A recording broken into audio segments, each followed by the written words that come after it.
Hi everyone, we are on Maui and headed up to see Lapa'au Farms. Really excited about this because the cool thing is, when we were filming at one of the local restaurants, the chef told us that all of their produce is supplied by this farm. And guess what?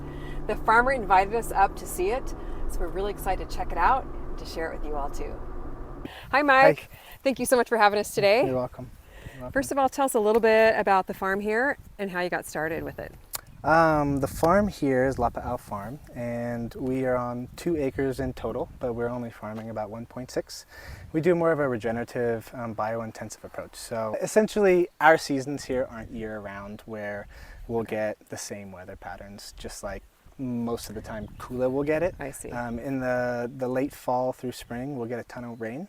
And so in the springtime, most of the time we're getting roughly 60 inches between February to April. And that's why we have a lot of our greenhouses up, because it's pretty hard to keep revenue going when we have that much rain. Right. So we can focus on a lot more of our root crops that can handle all that rain, and then we focus on a lot more of our greens in the tunnels. But that bio-intensive approach is trying to intensify all the organic matter and biology in our soil per square foot rather than per square acre. And that way we know each plant that we're planting, we're going to get the maximum yield per square foot.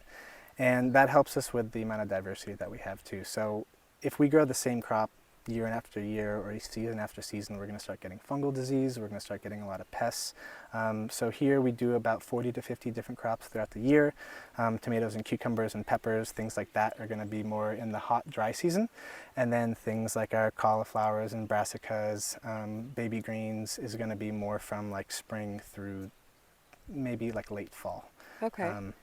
And that kind of diversity helps with disease management. It also helps with the kind of nutrition that's in the soil, because we're not planting broccoli again and again. That's going to take up that same amount of phosphorus and potassium.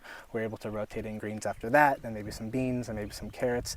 And that allows the soil biology to diversify a lot, but also for the nutrition to be not stripped from that same crop year after year. And usually that nutritional stripping is what's creating a lot of the disease, and disease is usually what creates pests to come in as well. So are your seasons that they may just be similar to what we have in Southern California just a little bit? Like now you're coming into your cool weather season, Yeah. like in the winter time where most people can't grow that live in northern climates. Yeah.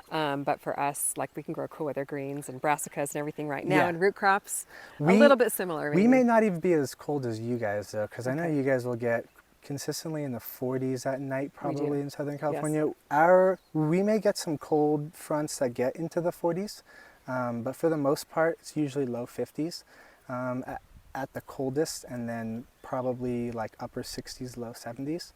So it doesn't get too warm. Our soil temperatures drop a lot, so it's harder to do planting of crops that are going to enjoy the colder temperatures. So tomatoes won't do good, the cucumbers won't do good, peppers, what else? Even just like proper germination when the soil temperatures are that low. So we're doing a lot more transplant, because as long as we can get everything germinated in our nursery where it's a little bit warmer, that helps us to transplant in the field, because then the plant's about 4.5 weeks old and it has at least enough vigor to start growing, even though the soil is a little bit colder.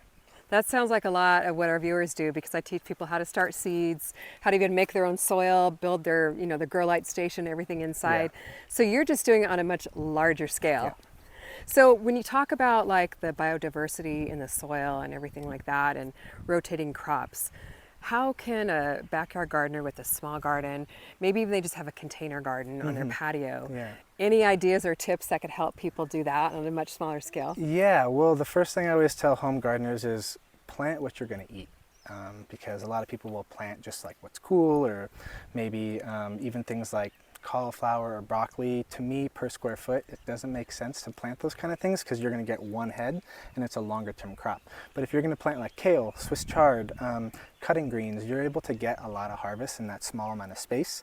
And then you can rotate through. Maybe you come into a warmer weather period after you've been planting some of those greens, and you can start putting in your tomatoes and your peppers. And the tomatoes are going to go for an extended period of time. Same thing with cucumbers, same thing with even melons if you have space for stuff to grow. But for the most part, rotating, there's kind of a cool acronym. It's like beans, greens, roots, and fruits. And so that. we don't quite stick to that, but we stick to some cycle of that. So the beans are going to replenish some nitrogen for the greens. The greens are going to use up minimal nutrition during that growing period, and then after that, the roots, since a lot of that nitrogen has been taken up, the roots don't want a lot of nitrogen, so carrots and beets and radish and turnips are good to plant after that. And then following that, we can put in some fruits like tomatoes and cucumbers, because they're the ones that want more of like the potassium heavy, maybe a little bit of phosphorus during the flowering period, but just constantly going through that rotation, and it's going to allow you to replenish the soil without stripping it too much. In production, I think I said it's 1.6 acres, so really Okay. not too much for a commercial farm, but we're able to sustain 9 employees, including Wow. my wife and I on this small acreage. Wonderful. A portion of that is because we also grow a lot of mushrooms. We do about 400 to 500 pounds a week just of the oyster mushrooms. Oh my goodness. And the nice portion about that too is the agro waste product of the straw we get to use for compost, so that Oh, way we great. get to put back into our field. And usually as we get into this period of time in the fall, we're doing about 40 to 50 bags, which is maybe 1,000 pounds of dry substrate. And as we start fruiting that about a month after inoculation, we get about 2 months of fruiting, which is like maybe 5 to 6 flushings of fruit. Then most of that cellulose has been digested by the mycelium. So once it becomes essentially squishy, we take all that out, we compost it, we turn it, and the ratio from carbon to nitrogen drops from about 60 to 1 to 16 to 1. Oh, wow. And that's about what you want when you're putting in organic matter, because if you're putting in too much carbon into the soil, there's something called nitrogen immobilization. So the microbe population will blow up as they digest all the carbon, and because they blow up, they'll start stripping the soil from nitrogen. That will balance itself back out after maybe a month and a half to 2 months as the population dies back down. But a lot of people who want to put wood chips on their garden, that's totally fine. But putting it into the soil is where your hiccups come. Ah. So when we have our compost that gets down to about 16 to 1, that's perfect for us to put into our beds. It's also pre-digested by the mycelium, so the microbes are more biologically active to start breaking down Oh, all that great. compost. So basically, you're putting the substrate from the mushrooms into your compost, letting it compost down, and then you're adding it to your Yeah. fields here. We used to actually just take it and break it apart and put it right in. But now, since we don't have commercial access to compost, we're doing our own composting process just to make it more biologically active and a little bit more broken down, and then we put it in. And so nitrogen mineralization is when all of the nitrogen from all those microbes, from digesting it and taking away the nitrogen, they die off and then they put nitrogen back in. So it's okay to do sawdust, even straw on top. If you mix straw in, you're going to have a little bit of that nitrogen immobilization, but ideally you want your carbon ratio inside of your organic matter to be 16 to 1 or lower, and that way you don't have any hiccups once you start planting your plants and have maybe that yellowing of those lower leaves, which is usually that dying off of not enough nitrogen because those microbes are too active. Perfect. Yeah. Now I always encourage people to mulch. I mean, just Yep. because it, saves the soil on the top and water evaporation, that kind of Exactly. thing. And right now, like we have so many leaves like blowing off the trees. Yeah. I don't know if you have that here, but I always encourage people just use the free resources that you have already. Use the leaves, use shred them up, put them into your, Yep. top your soil with them, or put them in your compost. 100%. Yeah. Leaves are a pretty low carbon to nitrogen ratio, so you shouldn't have to worry about any of that nitrogen immobilization. You can probably even turn them into your soil and you're fine. But mulching is great because, again, as you said, holding that moisture in the soil, suppressing all the weeds, and just allowing the biology in that top few inches to be more active. Because if you see, we have bare soil here. We just turned this bed, but we're about to plant. The goal for us is once we plant, the density of planting is determined upon what crop we're planting, but we want about 2/3 of that life of that crop to fill out that bed, because we want more moisture to stay in the soil. And if that sun's beating down on the soil, all those microbes are going to drop lower and lower because they don't want to be burned up. And you want to keep the microbes in those top 2 to 8 to 10 inches. So if you just have fallow fields, which a lot of conventional farmers do, they usually dry them out, and they're essentially creating a hydrophobic style of soil where all the microbes are going to disappear because they're dying or they're going to go really deep. So when we're planting continuously, right when we prep a bed, we usually wait maybe a week or so, put a lot of water on it, let the weeds germinate, and then we tilt it or we flame weed it. And then we can plant right into it. And so baby greens like this, Interesting. you can see. Those are beautiful. We Wow, cut that this is last so week, nice. so we actually won't be cutting it again. We actually just let it regrow for organic matter. But the density is high, and that's Yeah. because We plant really dense. We get a cut in about 21 days, and you don't see much walking paths, but we want to always create as much soil coverage on the farm as possible. So the only times you'll see soil available usually is our walking paths, or maybe in that like halfway growing point of plants, or when we've just prepped a bed waiting to replant. Okay. Yeah. So you harvested this how long ago? That was on Thursday last week, and we won't harvest again for us. Now, for a home grower, this would be a perfect blend for someone who wants consistent greens for many, many weeks. We do. It's essentially a mesclun mix, so it's a blend of tatsoys, bok choys, mustards, some Tokyo Bacana Chinese cabbage in there, and you can keep cutting this again and again. We use a greens harvester, so you may not get the leaves to grow back with like the perfect leaf, but for any home gardener, you could cut this literally for like 6 weeks in a row before probably any disease will come. We just need our product to be pretty perfect for restaurants, so that's why we only cut once. But this is a great one for home gardeners. We also do a lot of the wild rocket arugula. That's great We prefer that over regular rocket because even though it takes a little bit longer to grow, the sharper flavor chefs like, and it just has that nicer serrated edge, and it's a smaller product too.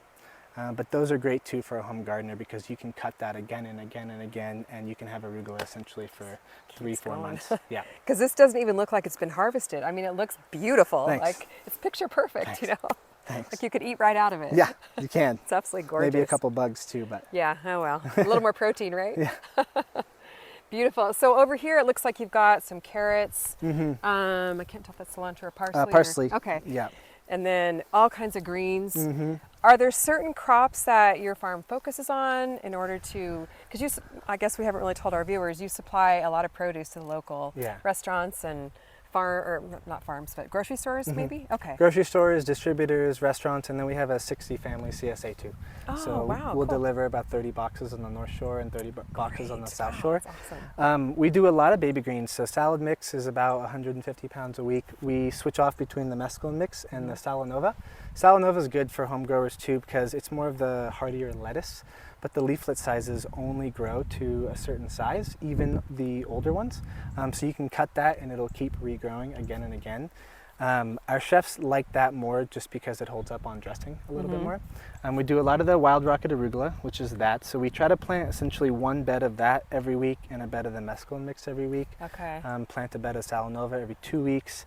The carrots is this time of year is what we're coming into. So we do a lot of rainbow carrots, baby orange carrots, which is more of like the cylindrical pencil ones, and then some storage carrots too for being able to grow them to a larger size. They have a little bit more of like a snap, and they can store better in our chill.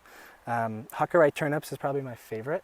That's probably one of the best ones a home grower can grow because it's about 35 days or so. It tastes like a radish in some sense, but it's super sweet. And it's called a Japanese salad turnip. Are they white? Yeah. Okay, so we saw those at Lineage the other day. The chef was showing us those. They were beautiful too. Yeah, and they're absolutely delicious. Daikon is a good one for home growers to grow if they like daikon and they want to make fermented veggies. What else do we focus on? Tomatoes and cucumbers is a big one for us during the summer, but we had a hard year this year. It's usually pretty dry, and this year we had so much rain throughout the summer that blight hit us pretty early, even inside of all of our greenhouses. Wow, okay. So we probably hit like barely half of our revenue that we hit last year in those. But the good thing about our approach with so many different diversity of crops is if we struggle in one or two crops, we have all the other crops to help make up for it. You have your backups in there revenue. going. Yeah, so we're not just focusing on a couple crops, and that allows us to keep paying our employees really well too. Now you did say something really interesting that I always encourage people to do on a smaller scale, and we call it succession planting. I don't know what you call it on the farm, but how you're planting, okay, 1 week we're going to do arugula like once a week or every 2 weeks. Yeah. And then you've got your other vegetables that you mentioned that you space out. I mean, for us on a smaller scale, it means that we don't run out of things to harvest. We don't run out of greens in our field. Yeah. For you, I mean, this is your livelihood, and you've got to think of what's going on in the local businesses. Yeah. But for us home gardeners, that's the perfect approach that I always encourage people to do too. So. Yeah. And if someone wants to plant like baby greens or a wild rocket arugula like this has already been cut now twice actually. And you can see their regrowth already. And for a Yeah, home grow gardener, fast. yeah, even though that the flowers are coming up, for them, they can go ahead and use a knife and cut it, and it's Yeah. beautiful. For us, we don't because the processing time takes a little too much. Yeah. But as we turn this over, we'll plant usually a root crop over the greens. Okay. And that just helps with soil management, and also it's a good amount of organic matter that we're putting back into the soil. So our organic matter approach is crop residue, mushroom substrate, compost, and cover crop. So cover Okay. crop, we'll walk over there later, but we use a blend of rye, oat seeds, sun hemp, alfalfa, hairy vetch, peas, and clover. And so Okay. some of those are going to put some fertility back in, like nitrogen.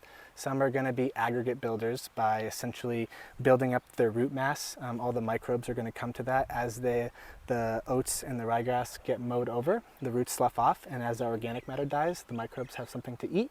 And then as the microbes die off, they release these enzymes that are sticky substances that helps hold the soil together, called aggregate. Oh. So the more aggregate you have in your soil, the healthier it is, and the easier the plant is going to be to take up the nutrients it needs. So organic approach is a little different because we're really just growing soil, and the byproduct is plants, rather than feeding chemical fertilizers to make sure those plants do well. Because most of the plants, the fertilizers aren't going to be taken up directly from the plants. They're taken up from microbes digesting that nutrient first, and then as they die off, then it becomes bioavailable to the plants. So really, you're using a whole natural approach. Like, I mean, I don't know if you even use like granular fertilizers or anything like that, or is it more just the compost that you're tilling in, the cover crops that are building your soil and everything else? Yeah, it's all of it. We use a blended fish bone meat meal from Okay. Oahu. So it's recycled animal products and fish from the port, like heads great. and bones. They dehydrate it, then they grind it up, and it becomes not quite granular, but it's a little bit more. It's not powder, it's not granular, but it's like sandy. Okay, okay. So we put that into our field too, and it's not too heavy on any of the ratio. It's maybe a 7-3-2, so it's a Okay. little bit more nitrogen. Yeah. But our fields have pretty good phosphorus and potassium, so we don't have to worry about that. Good. Hawaii soils are pretty low naturally in calcium, and that's just because they're newer soils. We are a little bit luckier, so we're an andesite soil, which means that we come in this square mile or so from volcanic ash. So when the cinder cones blew, it covered this square mile of about 10 feet of ash, and that broke down into our top 8 inches or so of soil. And we have a more silty soil. Most of the soil around here is heavy clay. Yeah. You got lucky on that one, Yeah, huh? yeah. So it's a little easier to work. There's not much rocks in the field, which is nice too, and it's pretty mineral rich. Okay. Wow. Very interesting. Now I noticed you don't have very many holes in your lettuce. I know when I plant lettuce, like I've got pill bugs, earwigs, all kinds of things chowing down on them. Like, how do you manage that? All the pests and everything. Season diversity. So as I know you guys sell a lot of seeds based off of the season. So that's one big thing is we don't plant any brassicas between March through May. And the reason Okay. why is because we deal with the cabbage moth, we deal with Bagrata beetle, a few other bugs too that want to attack those particular crops. So we just do heavier on the roots. It's when we Okay. start planting potatoes and onions too. And so we kind of skip out on the bug pressure from Oh, that. nice. Okay. And during this particular season, we start doing a lot more roots, and we have more moisture, which helps with germination. We usually skip a lot of carrots during the summer because we get these flea beetles. So we may try to do like 1 or 2 bumper crops, but because germination is hard from the heat, but also the flea beetles, we just essentially take it out of our production. Okay. And Interesting. yeah, it really just depends on where you live, and all bugs are hard. For the most part though, for transplants, if you have healthy transplants, bugs will be less susceptible to go after them. So getting proper nursery trays, we like the wind strips from Neversink. They have more air pockets, so you'll get a stronger root inside of each cell. And when you transplant them, you'll just get a bigger transplant. Okay. In the beginning when we started, we had smaller cells so that we could plant more in a smaller space, and we were just having issue of a lot of die-off. So fungal issues like damping off was one of them, but also the smaller ones, the birds for our area, like the pheasants, even the cardinals will come and just start picking at them. And when there's only a couple leaves, it's easy to kill a plant. Yeah. But if you plant a sturdier, healthier plant, it's harder for that plant to die. Now, Mike, you mentioned cover crops, which I think is a great kind of segue into our home gardeners who are always asking, should I even bother planting cover crops, or is that just for a large operation like you have here? Good question. I think cover crops are great no matter how small you are, because most people, whether you have a couple raised garden beds or a little bit more of a homestead, you're probably not going to be utilizing your space year round. And at the same time, even if you get tired and you're like, I just want to break from gardening because it's a lot of work. You get burned out sometimes, right? Yeah, exactly. It's nice to give also the soil a little bit of break. Instead of pumping out food, you can at least regenerate the soil with some more of a organic matter, biology approach. And also for those that want to take a break in the wintertime, then you can plant certain crops that'll die back naturally, but it'll create a mulch for the spring, so you can plant right into it. Oh, so perfect. this is the one that I was explaining with sun hemp, oats, rye, buckwheat, alfalfa, stuff like that. And we also have a lot of comfrey. Those are great for trees. We didn't plant any of this. This just got plowed for the farmers before us. So the comfrey root is like a dragon's head. You break it up, it goes from 1 to 6, and then it just keeps breaking up. Going, huh? Yeah, it's going but crazy. All of these are good just because each one's doing something different. Some are the organic matter builders, some of them are the nitrogen builders. So if we get down into the soil, I'll try to pull out maybe some ryegrass if I can.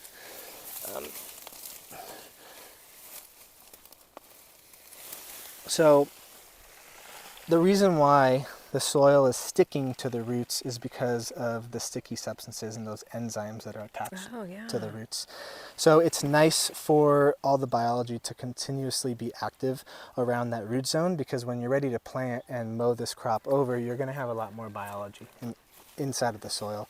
And for us, it also kind of lessens our fertilizer needs too, because we have a lot of nitrogen going in from the sun hemp, from the alfalfa, and from the hairy vetch. But it's also, it looks pretty. It gives us some time to rest this field, and once usually we start planting again, we'll see probably about a 20% uptick in the crop's production. Oh wow, that's really amazing. Yeah, that's a lot. And maybe half the fertilizer needs. Oh my goodness. I don't know if we even need the fertilizer.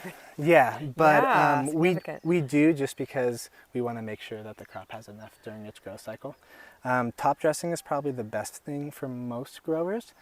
But for us, because we do things with a machine, we put it in before we do some tillage or spading, and that way we don't have to go through and top dress every plant. Right. Yeah.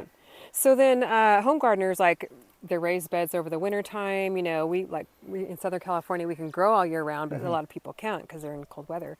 Could they just spread some of these seeds down, mulch, like any particular recommendations on backyard gardeners what they could plant for cover crops? Yeah, I think maybe the winter kill rye, winter kill wheat, or winter kill oats would all be really good. Okay.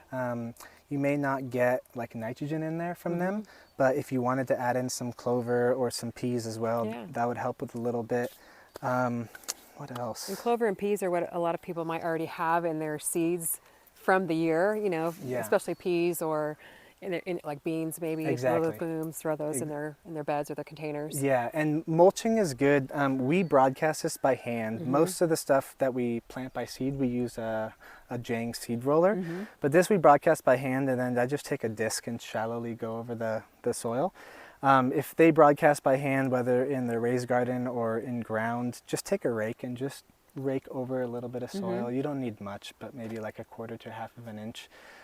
The issue for us is birds, so the birds will come through and just flock this field and want to eat everything that's even close to the top of the surface. But if people want, they can just take one bale of straw and just cover their seeds with straw too, and it'll grow right through the straw.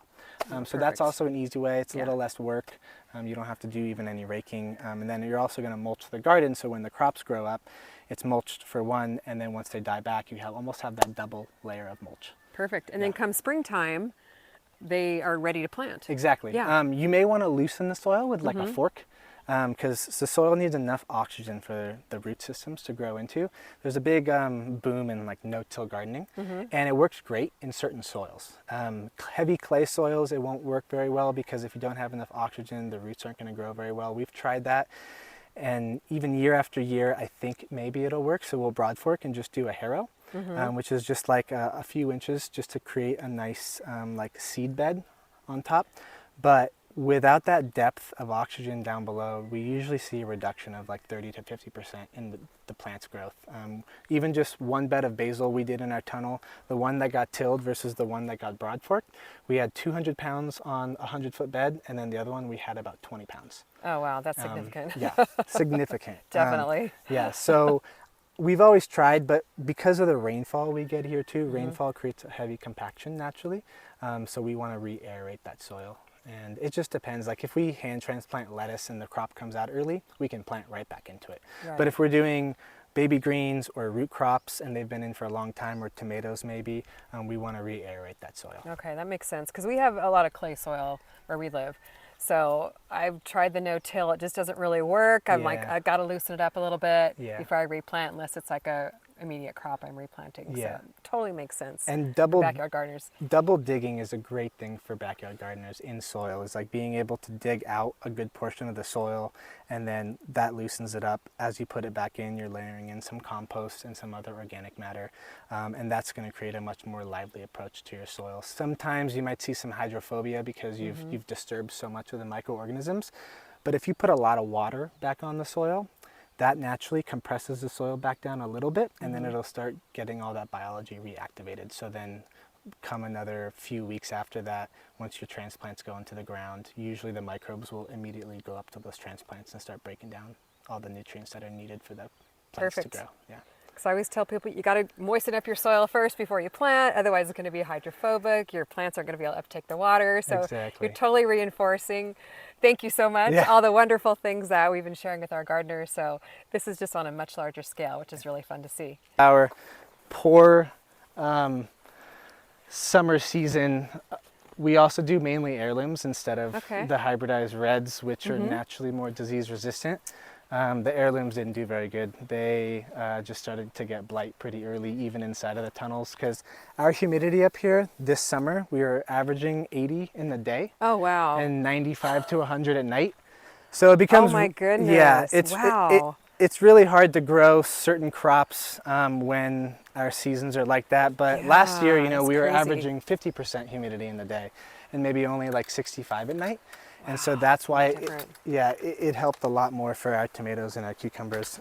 So the tunnels now, are they tunnels or greenhouses? Maybe you can explain exactly what we're looking at. These ones specifically are from Farmer's Friend, and so they're great. They're technically called caterpillar tunnels, Okay. But they're still a greenhouse. They're just a little smaller scale because the ones that we grow our mushrooms on, those are a heavier duty frame. It's called a cold frame, Okay. and those ones have to be put in cement. These ones don't. Oh, nice. And I like these because we could put these up in a few days versus Nice. those ones that take months to put up. Okay. Wow, beautiful. So it's amazing for us when we grow without all the dew in the morning, and keeping the moisture off the plants. That's one of the biggest factors that we get for fungal disease. Once we start hitting like December and the moisture continues to be rampant and we get a lot of these cloudy days and the sun never comes out, plants just don't dry out. So for instance, our broccoli crops, it's easier to plant broccoli inside than outside because you're going to get one head. And if you get rain when that head is forming, a lot of times you get that black rot. So instead, if we do broccoli inside, we can do broccolini outside because broccolini is not quite as dense of a head and we can get a lot of picking. So even if we get a lot of rainfall during the time that the first broccoli shoots are forming, and even if they do get a little fungal disease, we can cut those away, and in 5 days we have more shoots. So that's Okay, a wow. really great one for home gardeners because home gardeners can grow broccoli and you get one head and maybe a couple side shoots and then you're done. Right. But broccolini you can cut for 6 to 10 weeks based off of whichever one you're doing. We like the purple broccolini from Johnny's, and then there's a Brazilian broccolini. That one goes for probably the longest, maybe about 10 weeks of picking. Oh, wow. And it's a green one, it's sweeter. And if I was a home gardener, broccolini would probably be like one of the staples in my diet. Yeah, we grow a lot of broccolini because we have so much heat in the wintertime, it's hard to get the broccoli. Yeah. But the broccolini, you can harvest it quicker. Exactly. So it's a lot better of a crop for us Exactly. to grow. And just continuous every week if you love broccolini. Yeah. You're going to have probably 5-6 times the yield. Even though it's going to stay in the ground longer, you're going to feed yourself for a month and a half to 2 months. So it's really important to really adjust for wherever you live, your specific growing conditions. I mean, you've done a great job here. You know that this grows better this way. Yeah. So that's why you do it. Yeah. So really every climate, every condition is different, and you just have to kind of experiment, because people will ask like, how do I know what to grow when or whatever? And we do the best we can to educate people, but it really comes down to just trying it out. Yeah. And getting in there, right? Yep. And not, I'm sure you've made lots of mistakes, as I have too. That's the way you learn, is as failing as much as you can. Right. Because, trial and error, mainly error for the most part. Yeah. But, like even things like tomatoes in here, some years root knot nematode is big for us. If maybe you guys have it in Southern California too. Sometimes, yeah.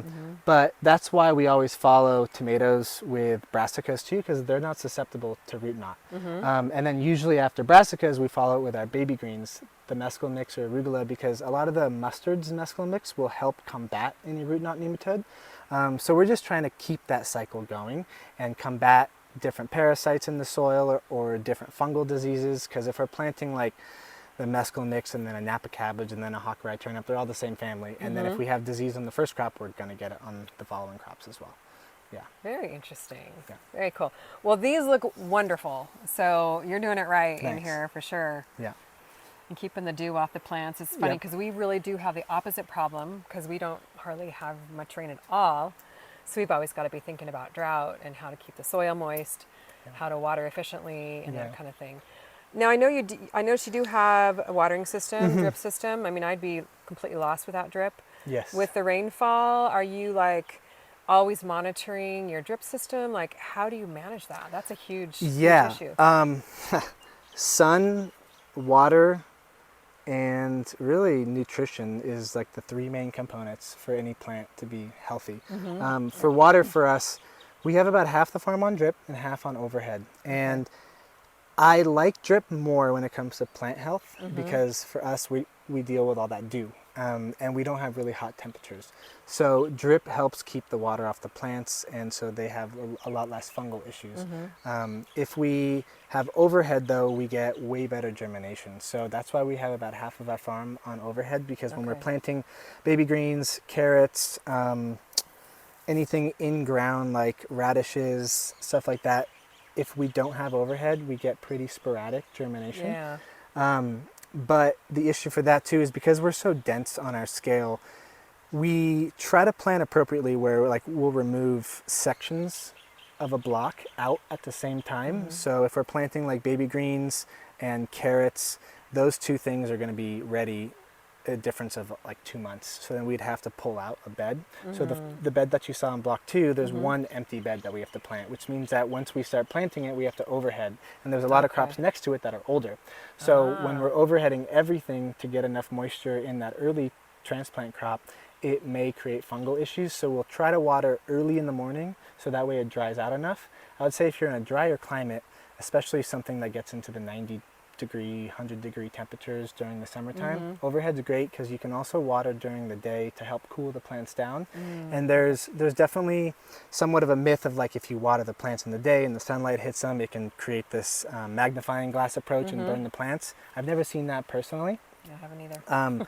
But it's nice to cool the temperatures of the soil and also to cool the temperatures of the plant themselves, because as I'm sure you've seen, when temperatures get hot, plants may have enough water, but they still look wilty in the middle of the day. So we just try to irrigate essentially once every 2 to 3 days, based off of how hot it is. Sometimes more right when we do transplant. It may be every day for the first 2 weeks, and then we'll taper off to every other week. We also have monitors in the soil that monitor how much soil saturation we have. Nice. But overall, the drip irrigation is probably the best thing for growers for the ease of making sure the soil is getting watered deeper down, because overhead a lot of times will water only the top few inches unless you let it go for a long time. And a lot of our friends, even who are farmers, they like to water like twice a day for 15 minutes. I don't believe in that. I think you should water once less frequently, maybe for like an hour to an hour and a half, and that way you have a really deep watering. And the deeper the watering, as the soil evaporates up top, those roots now are diving deeper to get the moisture down below, so it creates a more vigorous plant. If you're only watering for 10 minutes and the top layer of soil is starting to dry out, that water hadn't had time to percolate down. So the plant's root systems are going to keep spreading thinner across the top, which makes them more vulnerable to falling over in the wind, and also just not as quite of a vigorous plant. So deeper watering is less frequent is what works well for us. So we do a lot of vertical gardening, and I notice you've got your tomatoes growing vertically, which I always encourage people to do, not only for disease, but just to save the space. Yeah. And they just don't do well just sprawling all over. At least No. not for me. I don't know about for you. Not for us either. And I just started growing on tomato string trellises this year for the first time, and I'm really excited to see that you're doing that too. I love it. Absolutely love it. It's great, but again, this is a failed crop. So all you viewers who think commercial farms always have great crops, wrong. So we planted this in August, and we just wanted to see what it would be like to try to do a late crop. We usually plant in March and April, our two successions, because the warmest and driest period for us is in the summer. And as I spoke earlier, the humidity usually is about 50% in the day, 65 to 70 at night, and we can manage that.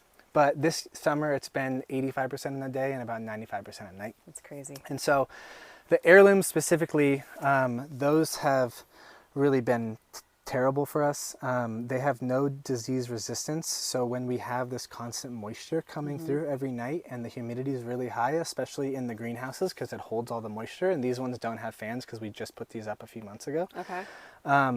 These are way more susceptible to getting disease. And since that blight was already in the air, it spread into here pretty quickly. And so we may get, a few hundred pounds, but last year per tunnel, we got about 3,000 pounds per tunnel. Wow. So the way that we grow them Incredible. is, this one actually is probably the easiest to show, but we split the liters to 2 liters from about a foot high or so. Okay. And by splitting that, I mean, you have usually one single liter once you transplant a tomato, and then you let one of those suckers go, and you let that become a second liter. So once they start growing up, we pull off all of the liters. We pull off all of the suckers, and we allow the 2 liters to be the main ones to grow straight up. And so usually, like last year, we still had tomatoes until December, and the plants started here. But because once they hit the top, we do a lower and lean. Oh, yeah. So we lower this down a couple feet, and then we lean this a couple feet. And we do that to every single plant. And then once it gets to the end, we cross to the next wire, and we lean all these this way, and then we cross this way. So nice. last year, the plant that might have started here, after we've been pruning and harvesting all the tomatoes, all you have is a vine left. So that vine will be laying on the ground. Oh, great. And it may be laying on the ground all the way until it hits here. And then it shoots up, and then you have all your leaf and your fruit here. And that makes it easy for us to not only manage the spacing, but also get a much longer period of harvest.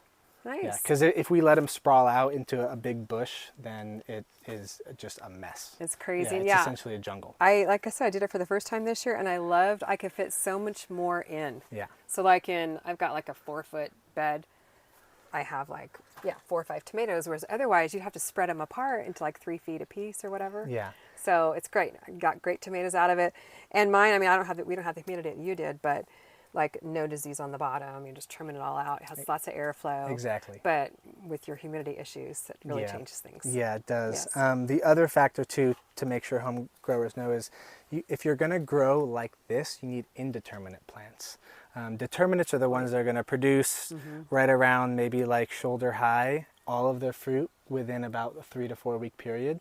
And they're never going to grow more. It's essentially going to produce all that fruit in that period of time. Indeterminates will keep growing as long as they stay healthy and produce a flower cluster about every 2 to 3 leaves.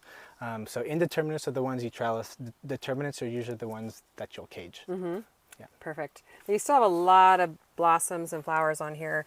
And it looks like to me a lot of tomatoes, but I'm sure for your production level that you need to be profitable, I would look at it and go, it looks great. But I mean, when you're, trying to sell to markets and things like that, you need a lot more. Yeah, huh? usually once we start harvesting and our tunnels and the plants are healthy, we'll be getting about 500 to 600 pounds a week across maybe 10 weeks Wow. per tunnel. Yeah, crazy. so That's a lot. it's much better. But you can see on the sides we have cabbages. We try to do lower lying ones here. A lot of times we'll also do peppers on the sides because they're a little bit lower, or we may just do like one set of trellising here and plant them a little bit farther spacing. But these are a cone cabbage. Oh, those are pretty. Let's see. I don't have a knife on me, but this should work. Got it right out of there. That's Yeah. great. Nice looking And- cabbage. This is our first year actually growing the cone cabbage. We usually focus on like Napa and just standard greens and reds.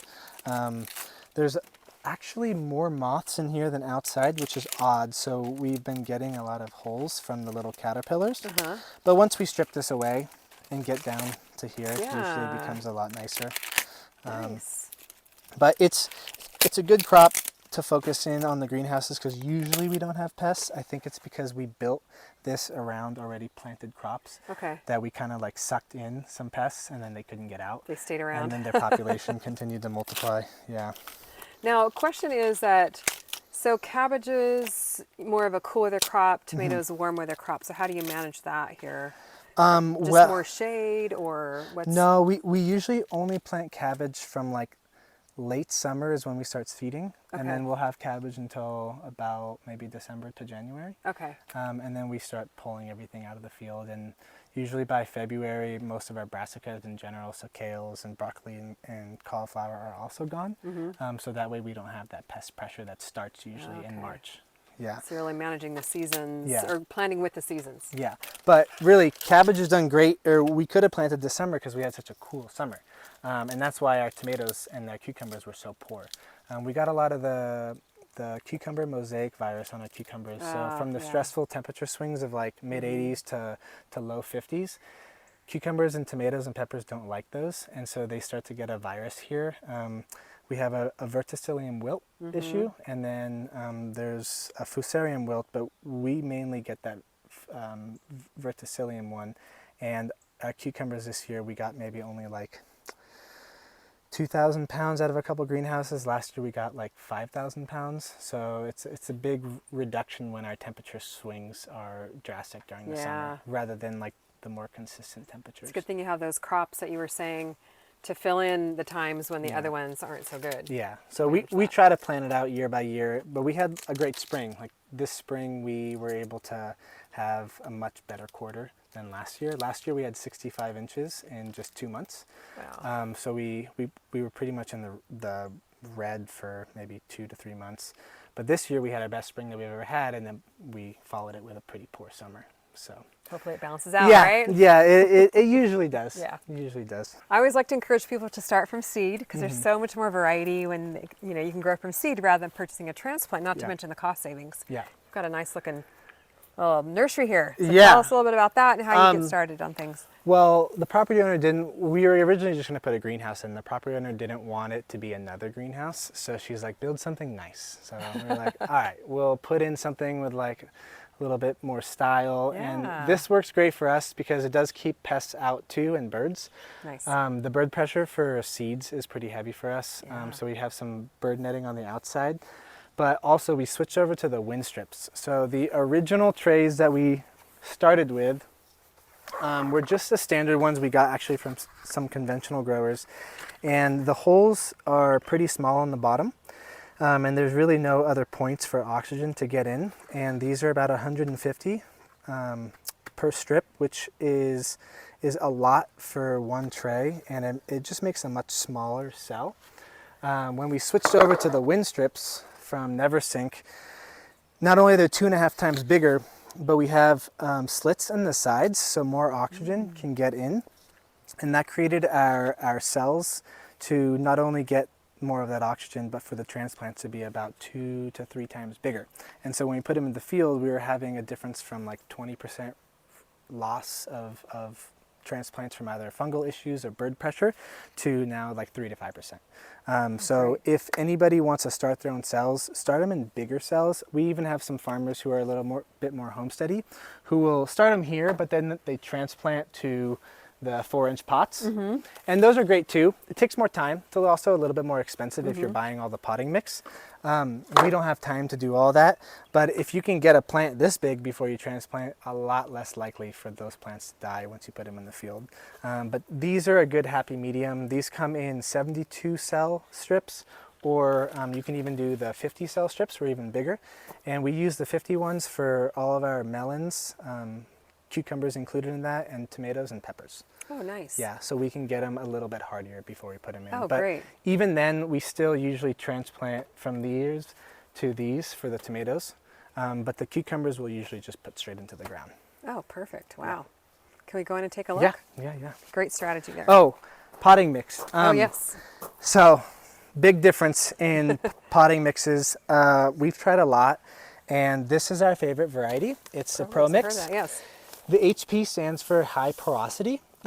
We've tried all of the Pro Mix varieties. There's a lot of sunshine mixes too, but what we found is for us, with how humid we are, if it doesn't have enough of the perlite in it, then they get a lot of algae on them.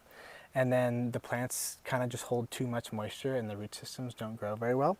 So for us, the Pro Mix has enough drainage for the root systems to have all that oxygen and to drain out and to dry out a little bit before we water them again. And a lot of the other potting mixes too have little pieces of wood chips in them. And as we spoke about earlier, if there's too much of that carbon, then there's that nitrogen immobilization happening. So the plants kind of just get stunted. So what we do with that is we'll put in about a pint it's turkey pellets. Ah. And this is an organic 824. So we just put it into our seed table. It's about maybe like a quarter, or about a third of a bag of that Pro Mix fits into here. And then we use about a pint that will go into here of our fertilizer. And that just sustains just enough nutrition for these plants to grow well. So by the time that they're ready to be transplanted, like this, there's really no yellowing of the leaves. Oh, that's beautiful. These fennel don't really grow too well in here. They always kind of fall over. They don't get really good like matted cells with their roots. But usually the brassicas, which we just transplanted today, you don't see a lot of. But you don't see really any yellowing except for our celery. And I think that was from too much overhead. And that might have been a different potting mix too. Okay. But you're basically making your own potting mix then. It sounds like, or you're combining different things, which is basically what I do, because I don't like the wood chip stuff either. Yeah. So. Vermiculite, perlite, coconut coir, or peat moss.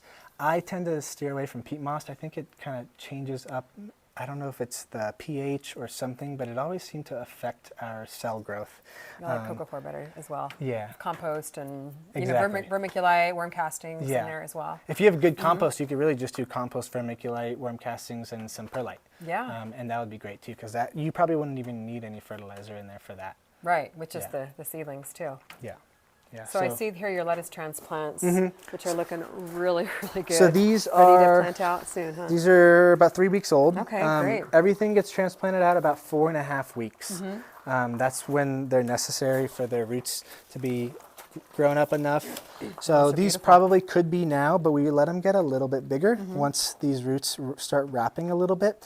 The issue some people do too is they get too old. And once these roots really like surround this whole area, and then you put them in the ground, there's going to be transplant shock. So we want to get them in the ground before that happens, so we have them the smallest amount of time for them to really go from the cell to the soil and not have any of that shock. You want to give them the best chance of success. Exactly. Yeah. Exactly. Perfect. So the faster, really, the better, but you also don't want to go too fast to where they're like tiny, and then they're more susceptible to bird pressure and bug pressure. Perfect. Yeah. So here we have your oyster mushroom operation. Those are getting really, really popular. Yeah.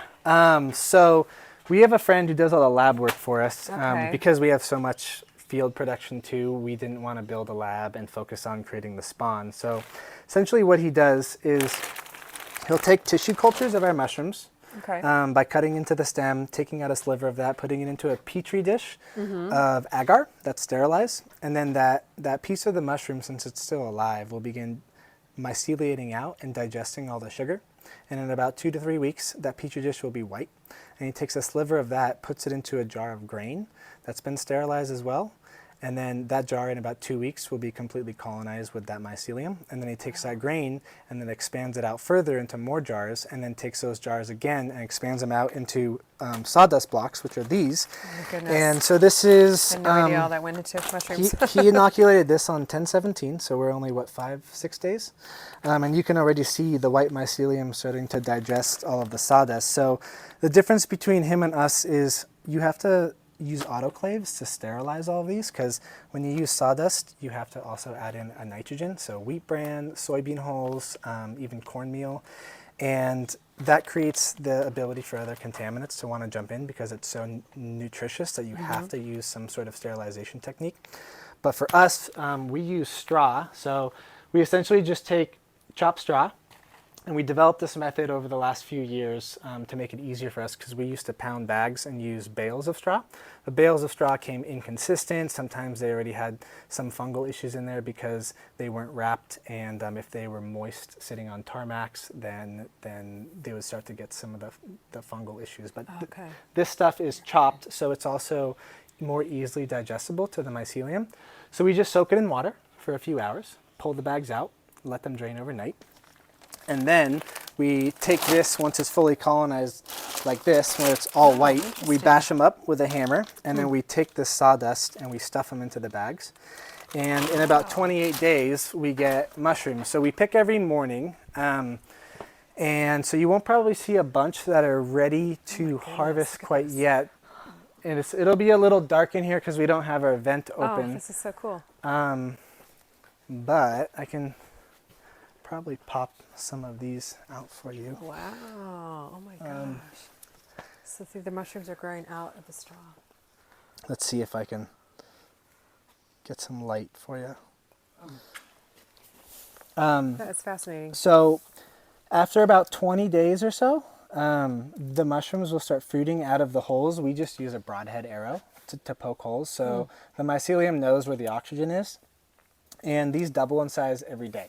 So it goes from essentially these, those are about maybe 2 days old, and every day it'll double. So it goes from there to there the next day, and then from there to over here the next day.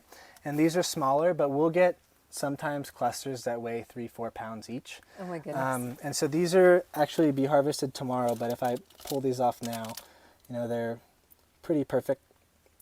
Yes, they are. Nice little mushrooms for chefs. We like this style because this particular variety stays a little bit smaller, so chefs can just peel these mushrooms off and cook them whole rather than having to cut them all off.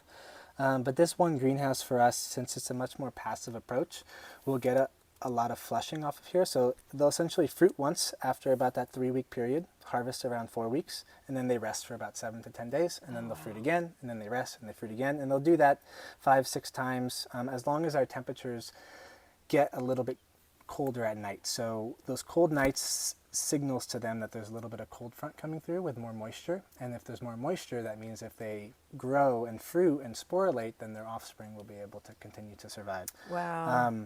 So this whole greenhouse will do about 400 to 500 pounds on average. Some weeks it might be a little less. The most we've done in here is about 800 pounds in a week. But this is a really good crop for even home growers to do, because you can just buy spawn online. You can buy some chopped straw bags from your local supplier like Dell's Farm Supply or something, and then you can inoculate inside of it, or you can just use baled straw. Just make sure it's hydrated enough. And once you inoculate with some sort of spawn, then you can go ahead and put it in the shade. Once you see fruit start coming out, then just mist it, keep it a little bit moist. We have a humidification system in here that keeps it around 80 to 90% humidity, and the mushrooms will thrive. Wow, it's amazing. We actually had some at Lineage the other night too on a dish that we ordered that were incredible. Yeah. The flavor was just amazing. Even when we put them in our fields and we'll plow it in, if there's chunks of straw still left in the soil, they'll fruit out of the soil as how well. cool. Yeah, Wow, it's that's pretty amazing. funny. And I had no idea they grew so fast like that. Yeah. That's a really good crop for you then. Yeah, very And the good crop. chefs love them. It's definitely our highest revenue crop. Yeah, I can imagine. But the beauty about this here, let's show you one from the beginning. These ones were inoculated about maybe 6 weeks ago.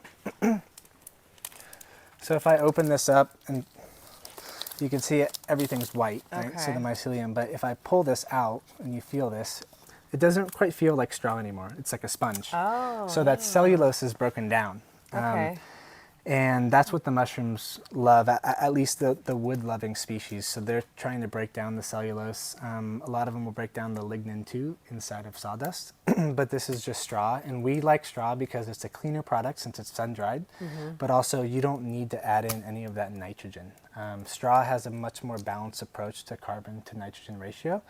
And oysters are also a much more aggressive mushroom, so they can outcompete other like trichoderma bacteria or fungi, so we don't have to do the sterilization techniques that most nice. farms have to do. There's not many that do this passive approach. Most farms will be like in warehouses with controlled temperatures and controlled humidity and controlled in and outtake of oxygen. Because we have this passive flow of air in here, it just is a lower tech method, and it works for us because we're in such a high humidity environment.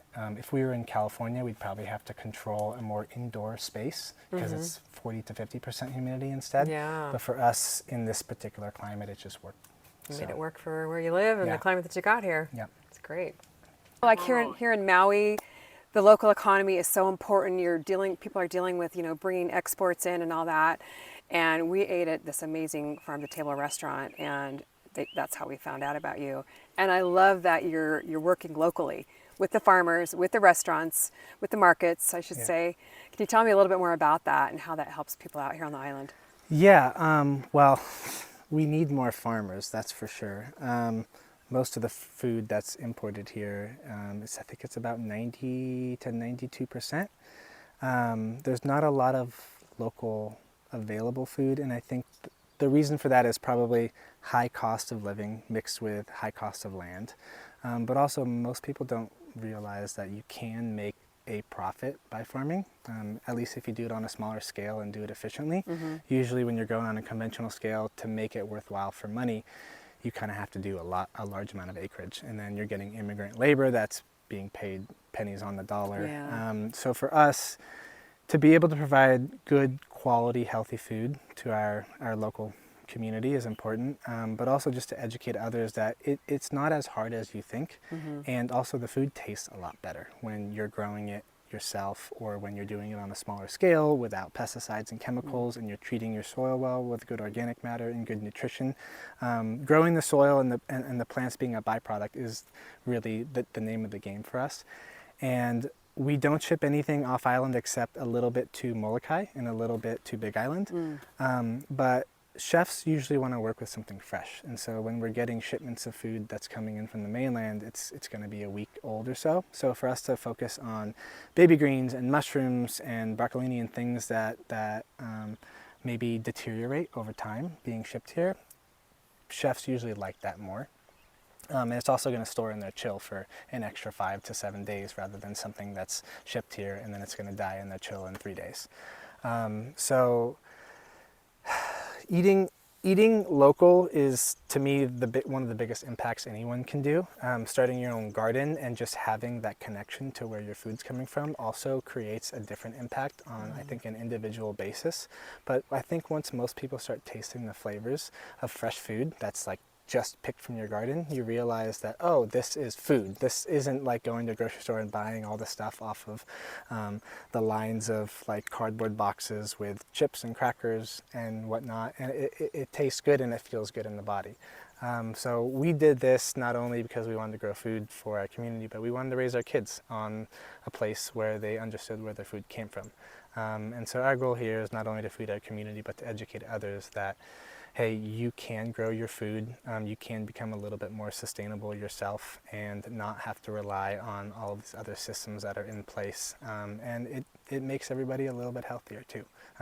Having that intimate connection to where your food comes from, and especially to know who your farmer is, creates, I think, a tighter knit community, which is better for every community. That's great. It just gives that connection of you to the land and the flavor, like you said, is unbelievable. Yeah. And I know for me, like once I started growing my own fruits and vegetables, I was hooked because I love that connection, getting my hands in the soil.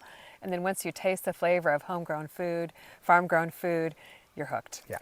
And I never turned back. Yeah. It doesn't sound like you are either. No, nope. Don't plan on it. It would be hard to imagine not at least having a garden, even if this somehow didn't work out. I think I sometimes don't realize until I go out and eat at a restaurant that's not local. I'm like, oh, this food isn't food. It just doesn't taste very good because it's coming from cans or it's coming from imported foods. So I think we're a little pickier. We like to eat most of our food at home and to prepare our food. So yeah, I think it would be pretty hard to go back and to not live this kind of lifestyle. Absolutely. Tell us a little bit about your CSA program. Some people might not even know what that is or what it stands for. So share with that and how it works here at the farm. Yeah, so we switched over to a CSA program around COVID, and it took us away from the farmers markets, which was great because farmers markets are a lot for farmers to come, to set up, to prepare for it, to pack away, and usually takes up weekends. And we try to value our weekend time with family. So CSA stands for Community Supported Agriculture Box. And so essentially, any consumer who wants to join a CSA in their local area, they're investing into that farm. So we do a 6-month investment to where you prepay for those 6 months. We do every 2 weeks. A lot of farmers do every week. We do 2 weeks just because we deliver to everyone's doorstep. So it's easier for us to separate 30 families on the North Shore and 30 families on the South Shore. And then we do a bigger box that way too. So they're investing into whatever is coming off the farm seasonally. So for us in this more diversified approach, usually we have about 9 to 10 items coming off the farm, something like a bag of greens and lettuce, carrots, cauliflower, broccolini, and we almost always have a pound of mushrooms in there and everything else. And so since it's seasonal, people are getting a diversity in their diet.